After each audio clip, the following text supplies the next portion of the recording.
Hello mga kamarkada, this is Miriam again.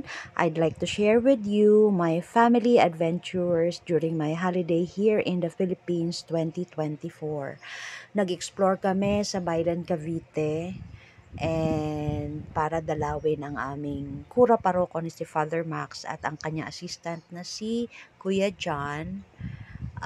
Nag-try kaming maligo sa kanilang famous na river sa Bailen na napakalamig ng tubig at napakaganda ng nature. Thanks God for the beautiful nature na create ni Lord.